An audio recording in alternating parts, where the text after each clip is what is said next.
One of the most important things I want to allow myself to be the voice for and allow Spirit to channel through me is about probably the most important thing you'll ever learn, ever know.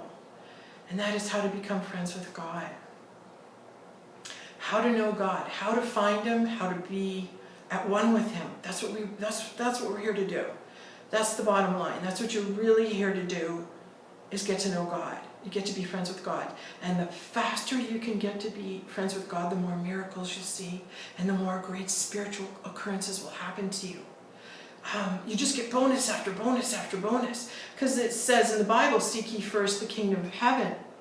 Well, the reason that you seek the kingdom of heaven first is like you have to seek out God and hang out where He lives. Like you got to get to know Him. You got to ask Him, God, I need you in my life. Please come in. Please help me.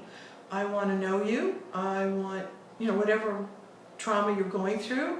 At the time for me, I was just awakening the fact that I had an abusive childhood. I had hidden it in my mind before because it wasn't safe to remember.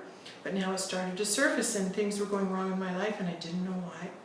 And I remember sitting in this church and my daughter had ballet in the basement and she had lessons, so I drive her to her lessons and all the other moms would be sitting there talking and looking at the girls. But I didn't. I snuck away and I found the sanctuary of the church. And it was a small church, it was a community church, and it was an older church. And I went into the church itself, and it was black, it was pitch black. It was just absolutely pitch black, except for one thing, except for this cross at the front of the church, just behind the altar. And this cross was huge, probably 10 feet tall, and probably 7 feet across, and lit up in lights. So there was this dark, dark, dark room, and all that was lit up was this cross. Well, I can remember going there every Wednesday, I think, and I dropped my daughter off, and I'd go into this church all by myself, and I'd sit there and I'd start talking to him. I'd say, look, I've got some really serious crap going on. I don't get along with my mom, I don't get along with my family members, we're fighting, I'm crying all the time, I don't know what's happening. Help me, help me, help me. And I would just go sit in the dark with him and me, just by ourselves. Because the truth was I was in the dark. I was in the dark about who God was and who I was. So started my journey right there and then. And how I started it was I was trying to find out who I was. Because I was just a product of the person I was being for everybody else in my world. And I didn't know really who I was. Because I died when I was a child, to myself. I died to myself, where I conformed to the point where my will was broken, and I simply lost myself. My little child died, and I was the project of what everybody wanted me to be for over like 30 years. And then when I started to learn about healing and how to heal myself, what I did was I went to speak to somebody. First of all, I found someone to talk to. That was the most self-loving thing I ever did, was give myself a best friend to talk to in the physical.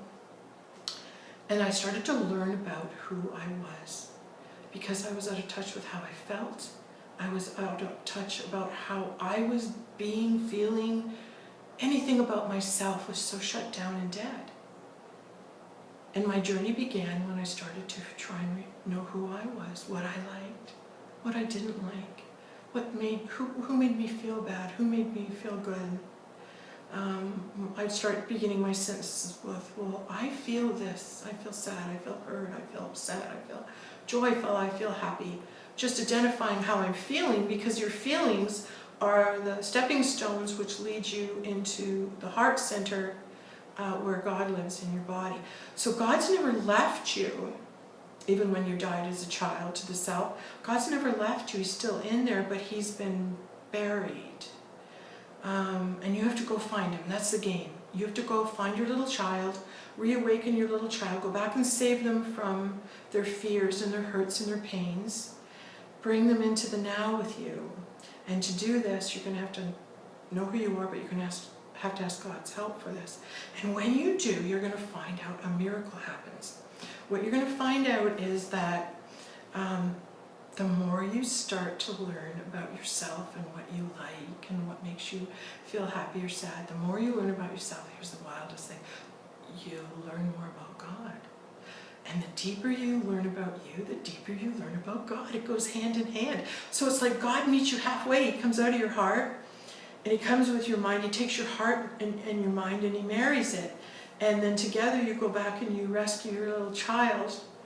And when you can bring her back to life or him back to life, when you can be whole, when you can be feeling the correct feelings and emotions that are appropriate for what is happening at the present time, when you're in alignment with the whole self that way, you heal your inner child and you're born again.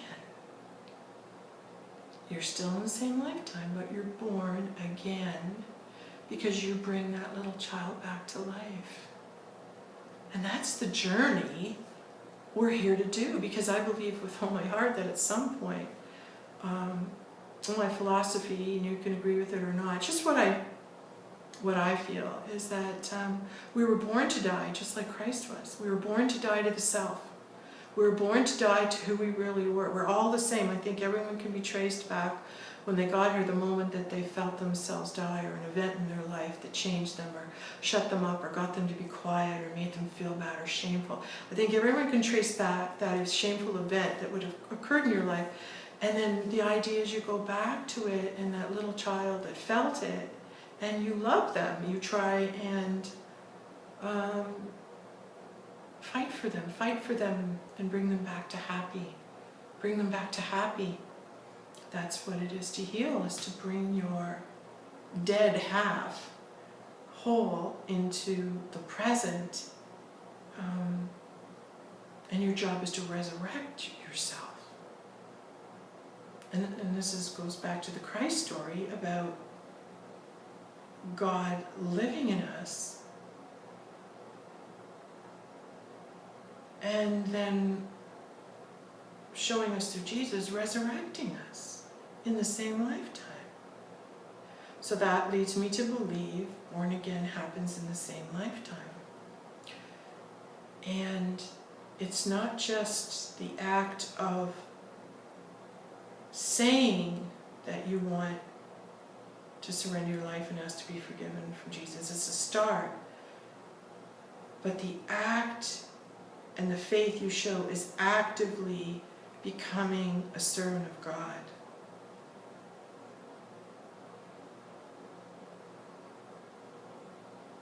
That's the goal, is to serve God. It's not everybody's goal, but it was mine. It was mine. I wanted to serve him no matter what.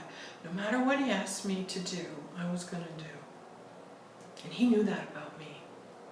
He knew that I loved him so much that it didn't matter what he asked me to do, no matter how crazy or silly, that